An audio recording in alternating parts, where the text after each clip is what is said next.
Em Ezequiel capítulo 27, é um cântico fúnebre sobre Tiro, que é personificada como um magnífico navio de perfeita beleza, assentado no coração do mar. O profeta detalha a glória da cidade, descrevendo sua construção com os melhores materiais, e sua tripulação e seu exército mercenário. O ponto principal é a lista exaustiva de nações que negociavam com Tiro, demonstrando seu domínio global e sua imensa riqueza. A profecia culmina no naufrágio do navio, que, cheio e pesado de riqueza, é quebrado pelo vento do Oriente, no coração do mar. Todas as suas riquezas e todo o seu povo são tragados. A queda provoca um luto universal e o terror entre os príncipes do mar e os mercadores, que a veem ser aniquilada para sempre. Vamos à leitura. Ezequiel capítulo 27.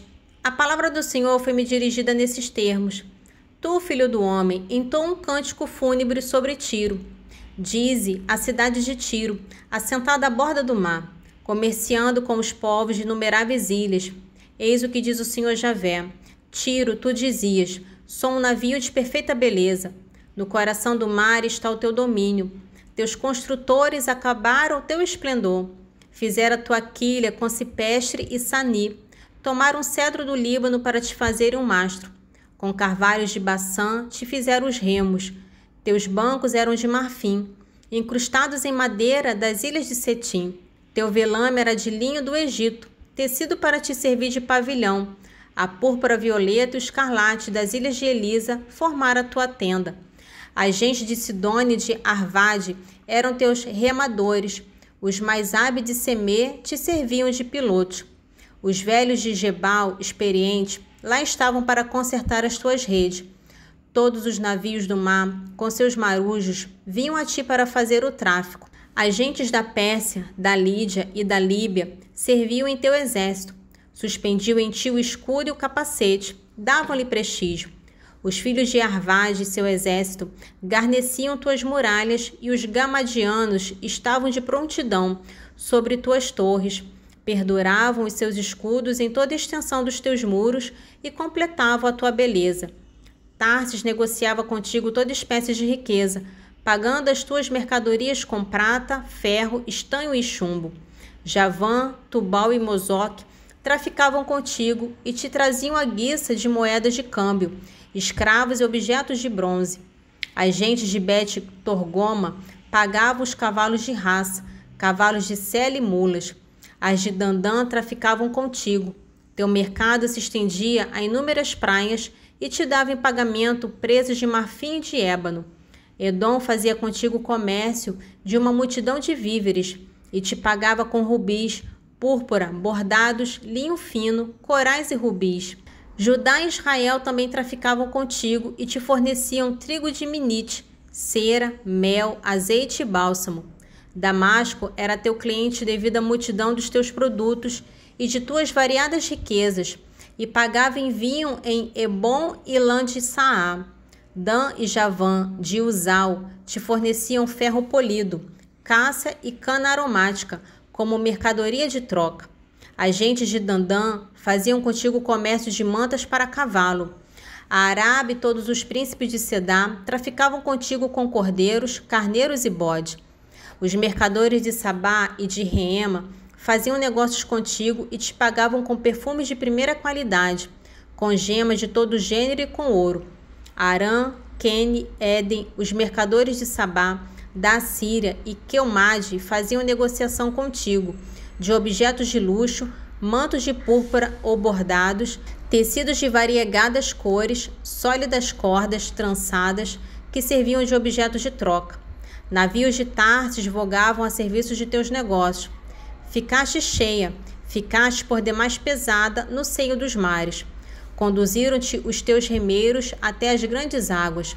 O vento do Oriente quebrou-te no coração do mar. Tuas riquezas, teus víveres, teus produtos, teus marinheiros e pilotos e consertadores de navios e corretores, todos os guerreiros que possuías contigo e a multidão que tinhas a bordo foram tragados pelo mar no dia do teu naufrágio. Aos gritos dos teus marujos tremeram as plagas. Então desceram do navio todos os remadores, Os marinheiros, os pilotos do mar ficaram em terra. Eles fazem ouvir sobre ti o seu pranto com gritos amargos. Cobrem sua cabeça com poeira e rolam na cinza. Rapam a cabeça por tua causa. Vestem sacos. Eles te choram, com o coração angustiado em amarga lamentação. Em sua aflição entoaram uma ordem fúnebre sobre teus males e a seguinte elegia: quem era semelhante a Tiro, agora emudecida no meio do mar? Quando os teus comerciantes saíam das ondas, abastecias os povos. Pela multidão das tuas riquezas e de teus víveres, tu enriquecias os reis da terra. Agora que naufragastes no mar, sepultada no fundo das ondas, tua carga e teu equipamento estão sepultados contigo. Todos os habitantes das ilhas estão apavorados com o que te aconteceu. Seus reis estão tomados de terror. Sua fronte está abatida. Os mercadores dos povos estrangeiros assobiam ao ver-te, és objeto de terror, aniquilada para sempre. No capítulo 28 de Ezequiel, contém um duplo oráculo contra Tiro. O primeiro é dirigido ao príncipe de Tiro, que é condenado por sua soberba, pois disse em seu coração: sou um Deus, e se julgou igual a Deus devido à sua sutil inteligência e riqueza comercial.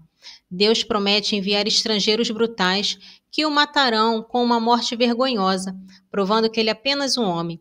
O segundo oráculo é um cântico fúnebre sobre o rei de Tiro, descrito como selo de perfeição, que esteve no Éden, jardim de Deus, coberto de gemas e identificado como um querubim protetor. Sua queda se deu quando a iniquidade e a violência apareceram em seu comércio, e seu coração se inflou de orgulho por causa de sua beleza. Deus o precipitará em terra e o reduzirá a cinza por meio de um fogo que jorrará dele mesmo. O capítulo é concluído com um breve oráculo contra Sidônia e a promessa de restauração de Israel, que será reunido, habitará em segurança em sua terra e não terá mais vizinhos ofensivos, e todos saberão que eu sou o Senhor Javé. Ezequiel capítulo 28. A palavra do Senhor foi-me dirigida nesses termos: Filho do homem, diz ao príncipe de Tiro: eis o que diz o Senhor Javé. Teu coração elevou-se. Tu disseste: sou um Deus assentado sobre um trono divino no coração do mar. Quando não passes de um homem e não és um Deus, tu te julgas em teu coração igual a Deus. Sem dúvida, este mais sábio que Daniel. Nenhum mistério te é obscuro. É por tua sutil inteligência que adquiristes bem e cumulastes ouro e prata em teus tesouros. Por tua grande habilidade comercial, tens aumentado as tuas riquezas e teu coração se ensoberbeceu. Por causa disso, eis o que diz o Senhor Javé: já que em teu coração te julgas igual a Deus, farei vir contra ti os estrangeiros, os mais brutais de todos os povos, que tirarão a espada contra os esplendores de tua sabedoria e empanharão o teu brilho. Eles te farão descer à fossa, morrerás como decapitado no coração do mar. Dirás ainda diante do algoz: sou um Deus, quando tu não és senão um homem e não um Deus nas mãos do teu assassino? Morrerás da morte de um incircunciso, sob os golpes do estrangeiro. Sou eu que o digo, oráculo do Senhor Javé. A palavra do Senhor foi-me dirigida nesses termos: Filho do homem, entoa um cântico fúnebre sobre o rei de Tiro, e dize-lhe: eis o que diz o Senhor Javé. Eras um selo de perfeição, cheio de sabedoria, de uma beleza acabada. Estavas no Éden, jardim de Deus. Estavas coberto de gemas diversas, sardônica, topázio e diamante, crisólito, ônix e jaspe, safira, carbúnculo e esmeralda, trabalhados em ouro. Tamborins e flautas estavam a teu serviço, prontos desde o dia em que fostes criado. Eras um querubim protetor colocado sobre a montanha santa de Deus. Passeavas entre as pedras de fogo. Fostes irrepreensível em teu proceder, desde o dia em que fostes criado, até que a iniquidade apareceu em ti. No desenvolvimento do teu comércio, encheram-se as tuas entranhas de violência e pecado. Por isso eu te bani da montanha de Deus, e te fiz perecer, ó querubim protetor, em meio às pedras de fogo. Teu coração se inflou de orgulho devido à tua beleza. Arruinastes a tua sabedoria por causa do teu esplendor. Precipitei-te em terra e dei com isso um espetáculo aos reis. À força de iniquidade e de desonestidade do teu comércio, profanaste os teus santuários. Assim de ti fiz jorrar o fogo que te devorou e te reduzi a cinza sobre a terra aos olhos dos espectadores. Todos aqueles que te conheciam entre os povos ficaram estupefatos com o teu destino. Acabaste sendo um objeto de espanto, fostes banido para sempre. A palavra do Senhor foi-me dirigida nesses termos: Filho do homem, volta-te para Sidônia e profetiza contra ela. Dirás: Eis o que diz o Senhor Javé. É contra ti que venho, Sidônia. Vou fazer brilhar a minha glória em teu meio. Quando contra ti exercer meus julgamentos e em ti manifestar minha santidade, então se saberá que sou eu o Senhor. Despacharei contra ela a peste, inundarei de sangue as suas ruas, onde sucumbirão feridos, golpeados por uma espada que surgirá de toda parte. Assim saberão que sou eu o Senhor. Desde então não haverá mais para a casa de Israel nem silvas ofensivas, nem espinhos dolorosos, da parte de nenhum dos seus vizinhos que a desprezam. Assim se saberá que sou eu o Senhor. Eis o que diz o Senhor Javé, quando eu reuni os israelitas dentre os povos, onde estiverem dispersados. Manifestarei com isso a minha santidade aos olhos das nações. Habitarão a terra que tenho doado ao meu servo Jacó. Habitarão em segurança, construirão casas e plantarão vinhas. Sim, eles habitarão lá com segurança, quando eu houver exercido meus julgamentos contra todos os vizinhos que os desprezam. Se saberá que sou eu, o Senhor, que sou seu Deus. Nesse trecho de Hebreus capítulo 9, estabelece a superioridade de Cristo, o sumo sacerdote dos bens vindouros, que ministrou em um tabernáculo mais perfeito. Ele não levou sangue de animais, mas seu próprio sangue, entrando no santuário de uma vez por todas e adquirindo-nos uma redenção eterna. A eficácia desse sacrifício é tal que ele purifica a nossa consciência das obras mortas, algo que os sacrifícios da primeira aliança não podiam fazer. Sua morte foi necessária para mediar a nova aliança e garantir a herança eterna aos eleitos, assim como o sangue era necessário para inaugurar o primeiro pacto e para o perdão. Cristo entrou no próprio céu como nosso intercessor, não para se oferecer muitas vezes, mas uma só vez ao final dos tempos, para destruir o pecado pelo sacrifício de si mesmo. Seu sacrifício único, que toma sobre si os pecados da multidão, é final, e ele aparecerá uma segunda vez para trazer a salvação àqueles que o esperam. Hebreus capítulo 9, dos versículos 11 ao 28. Porém, já veio Cristo, o sumo sacerdote dos bens vindouros, e através de um tabernáculo mais excelente e mais perfeito, não construído por mãos humanas, não deste mundo, sem levar consigo sangue de carneiros ou novilhos, mas com seu próprio sangue entrou de uma vez por todas no santuário, adquirindo-nos uma redenção eterna. Pois se o sangue de carneiros e de touros e a cinza de uma vaca, com que se aspergem os impuros, santificam e purificam pelo menos os corpos, quanto mais o sangue de Cristo, que pelo Espírito Eterno se ofereceu como vítima sem mácula a Deus, purificará a nossa consciência das obras mortas para o serviço do Deus vivo? Por isso ele é mediador do Novo Testamento. Pela sua morte expiou os pecados cometidos no decorrer do Primeiro Testamento, para que os eleitos recebam a herança eterna que lhes foi prometida. Porque onde há testamento, é necessário que intervenha a morte do testador. Um testamento só entra em vigor depois da morte do testador. Permanece sem efeito enquanto ele vive. Por essa razão, nem mesmo o primeiro testamento foi inaugurado sem uma efusão de sangue. Moisés, ao concluir a proclamação de todos os mandamentos da lei, em presença de todo o povo reunido, tomou o sangue dos touros e dos cabritos imolados, bem como água, lã escarlate e isopo. Aspergiu com sangue não só o próprio livro, como também todo o povo, dizendo: Este é o sangue da aliança que Deus contraiu convosco. E da mesma maneira aspergiu o tabernáculo e todos os objetos do culto. Aliás, conforme a lei, o sangue é utilizado para quase todas as purificações, e sem efusão de sangue não há perdão. Se os meros símbolos das realidades celestes exigiam uma tal purificação, necessário se tornava que as realidades mesmo fossem purificadas por sacrifícios ainda superiores. Eis porque Cristo entrou, não em santuário feito por mãos de homens, que fosse apenas figura do santuário verdadeiro, mas no próprio céu, para agora se apresentar intercessor nosso ante a face de Deus. e não entrou para se oferecer muitas vezes a si mesmo, como o pontífice que entrava todos os anos no santuário para oferecer sangue alheio. Do contrário, lhe seria necessário padecer muitas vezes desde o princípio do mundo, quando é certo que apareceu uma só vez ao final dos tempos, para a destruição do pecado pelo sacrifício de si mesmo, como está determinado que os homens morram uma só vez e logo em seguida vem o juízo. Assim Cristo se ofereceu uma só vez para tomar sobre si os pecados da multidão, e aparecerá uma segunda vez, não porém em razão do pecado, mas para trazer a salvação àqueles que o esperam. No trecho do Salmo 118, o salmista começa reconhecendo que suas mãos o formaram e plasmaram, e por isso pede sabedoria para aprender os mandamentos. Ele declara que aqueles que temem a Deus se alegram com sua esperança na palavra. O salmista demonstra maturidade espiritual ao aceitar que os decretos de Deus são justos e que ele o provou com razão. Ele suplica que a misericórdia de Deus venha em auxílio e o console segundo a promessa, para que ele viva, pois a lei de Deus é seu deleite.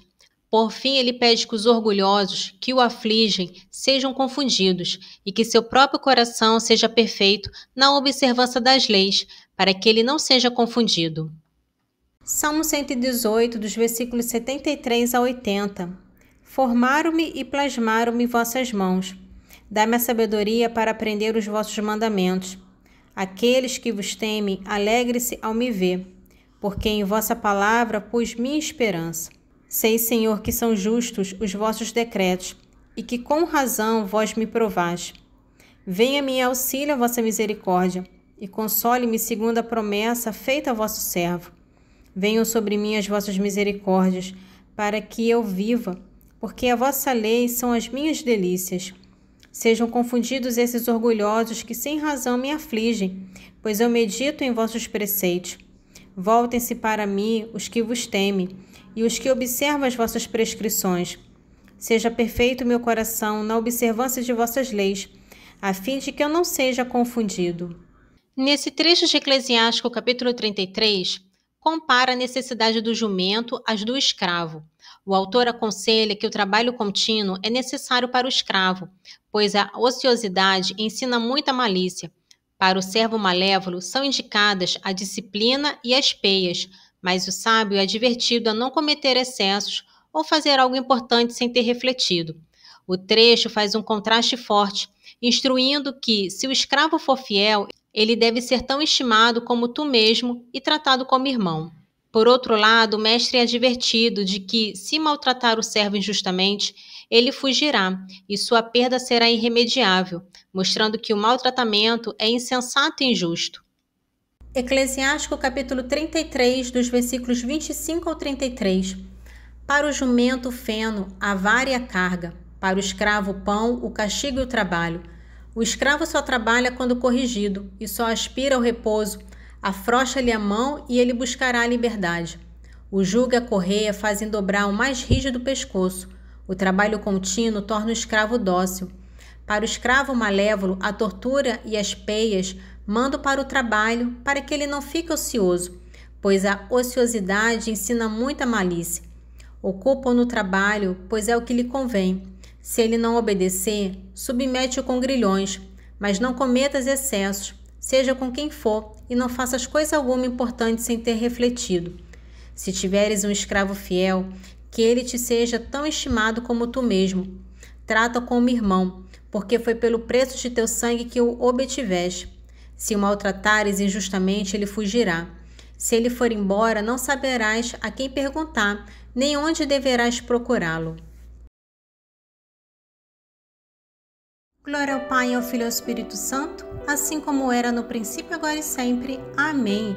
Divino Espírito Santo, iluminai-nos, guiai-nos, dai-nos sabedoria e discernimento. Amém.